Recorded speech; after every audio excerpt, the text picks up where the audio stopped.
tip up and letting it plop, plop, plop, plop. I mean, I'll skip it in there, I'll even bring it up, goosh. Because you're trying to attract the fish. He hears the sound, but he can't see it as good. Clear water, yeah, really work on your presentation. And most of the time, if you see a bass under a dock in clear water, and you skip it under the dock to him, you need to start moving it right then. If you skip it to him and he reacts to it, you need to start reeling it right out, because what you're trying to do is trigger. The longer he looks at it in clear water, the more time he has to make a decision. You want him to get on it real fast. Muddy water, yeah, sound is the key. I like to let it just kind of plop in off the dock or something that's just enough to make a splash. Any other questions on that? It's a good trout I've had here today. Yes, sir. What line do you like to use? Line? I use Sunline, and I use the shooter fluorocarbon. They have shooter and sniper. I prefer the shooter because I think it takes a little bit more of a shock on the hook set, the quick, fast hook set, and to me it's a little bit more limp. So when you're skipping, the limper the line is, the better off it's going to be. You know, if you have a real brittle fluorocarbon on there that tries to jump off on the spool, you're going to fight backlash all day because it just wants to blow up.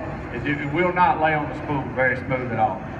So to me, shooter, Sunline is the best for that technique. Braid, you can skip with braid, and I do fish it some, and I'll pinch and flip it some.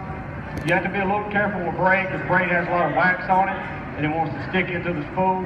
So when you set the hook on one, you got to take your time the next cast and get that out, because if you don't, and I've done it Okeechobee, flip in there and catch a big one, and when you jerk your pinches down the line and you jump back up the other side and throw it, it jerks it all out of your hand, it goes out and let you know that was good. So it's because it's got wax on it. So you can do it with braid, you just have to be a little bit more careful. Yes, sir.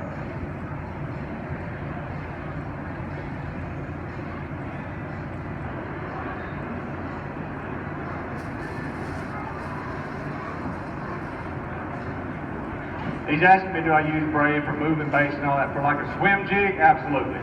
For a frog, absolutely. Only thing I'm gonna throw a swim jig on is braid. Only time I use monofilament for reaction baits will be top water, because it floats. And if the water temperature is extremely cold, like 45, 46 degree water, I want to crank with monofilament because it's super stretchy and it lets the fish take the bait better. If you get a zero stretch fluorocarbon and you're a little jacked up on coffee and Mountain Dew and you're reeling your DT6 down through there, you pull on them real quick, they'll be hooked on the back hook. If you're seeing that a lot, drop back to monofilament and it'll slow your reaction down and they're going to eat the bait better. But outside of that, I mean, I only swim a jig with braid, but I don't throw it on a lot of other moving baits, like a buzz bait or anything, nothing like that, because I'm going to jerk too fast. So fluorocarbon most of the time. Yes, sir.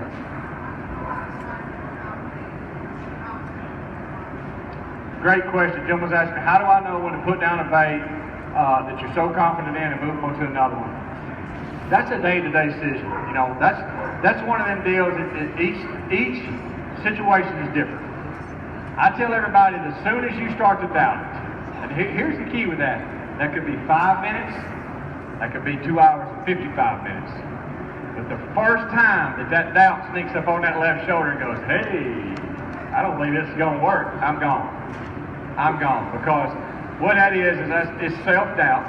All right, so let's just take that and let's deal with that itself. Whether the fish are going to bite there or not, you don't know that, but you've already started doubting yourself and the situation. So move along.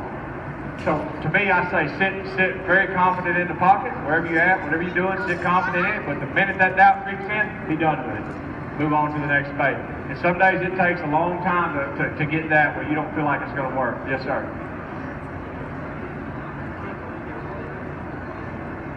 He's asking, how do you know if it's the wrong lure, right spot, wrong lure? That's that $1 million question when people get there and they're like, man, I know these fish are here, I just can't get them to bite. You know, they were biting a jig here yesterday. If I know there's fish there and I feel confident in it, I'll go in there in a tournament day and I may fish 2 or 3 different baits. I may start out with a jig. If they don't bite that, I'll throw a speed worm, and I may throw a Cinco in there. I go through 1 or 2 baits and they ain't had a bite. I don't care how many of them's in there, I can't catch them.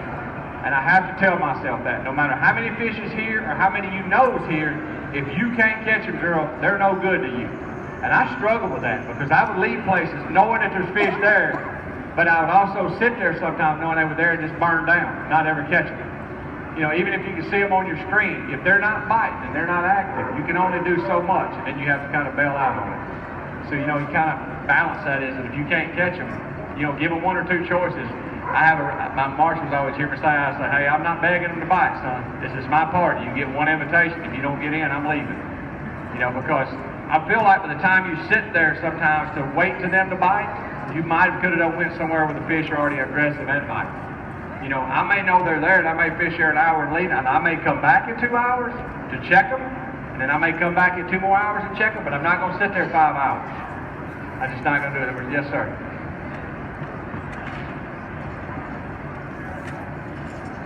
I always use a weed guard. This particular jig right here is one I throw day in, day out, every day. It's a brown skirt. That's a Zoom Z-Crawl Junior. That thing gonna bite you, pretty girl. Get that thing in your finger, it hurt. I throw a Zoom Z-Crawl Junior on here, and then the Zoom Twin Tail, my favorite 2 trailers. They have solid bodies. They slide up on here, and it has a keeper, so they stay up on the hook good. You know, I like chunks when it's super cold. I always use a weed guard, always, because we're fishing mostly cover, rocks and stuff. We don't have a lot of open water, tube areas, nothing like that. In the South, you throw a bait in the water in the South, 99% of the time you're throwing around something that can hang on. There's more Christmas trees and Pontiacs in the water at Lake Guntersville than you've ever seen in your life. At Christmas down there, people just fill the lake full of trees. They have a tree gathering at the Dollar General, and you'll go down there after Christmas, and there'll just be mounds of Christmas trees. And you'll see bass fishermen come there and get them all and take them and put them in the lake. So we fight a lot of structure, and it creates a lot of habitat, but if you don't have a great weed guard, you're going to fight it. Any other questions real quick, Mike? Yes, sir. What knot am I tying? It's actually called, it doesn't have a name, the knot that I tie. I can show you over here. It's kind of like the San Diego hitch, double clinch, whatever it is. I double it, run it up the line, run it back through the loop. I have 3 tag ends. It is the strongest knot, hands down, you'll ever tie on fluorocarbon. Oh yeah, Palomar don't want it. We call it the double shindo farming knot. We tied it hauling hay. If anybody ever hauled hay, you know how you got to tie the rope together and link to the next bale. We tied hay together with it. So when I started tying fluorocarbon, the line's doubled in every place. So you got twice the strength so it can't burn itself. So I started tying it, and bless Aaron Martin's heart. I don't know if y'all have ever been around Aaron Martin. He ties knots, it takes 33 minutes. Dude, he'll have it woven out, he'll have one in his toe. Most incredible thing you've ever seen. I mean, twist 7 down, 4 back through, rabbit went through the stump, and come back in the hole, hold this with your foot. So me and him was at the boat last year at Toledo Bend, and we tie his knot, and he's like, hey bro, check it bro. I'm like, hey bro. He's like, you tie your knot. So I tie my knot and I hand it to him. He's pulling on it. He goes, bro, my hands are they're soft, man. They're burning my hands. He goes, what was that knot? Like, it's the double shindo. Where you see it at? At the farm. Common sense says everywhere a line touches, if it's doubled, it's twice as strong as what it should be. When you don't double fluorocarbon and you pull it, it burns itself.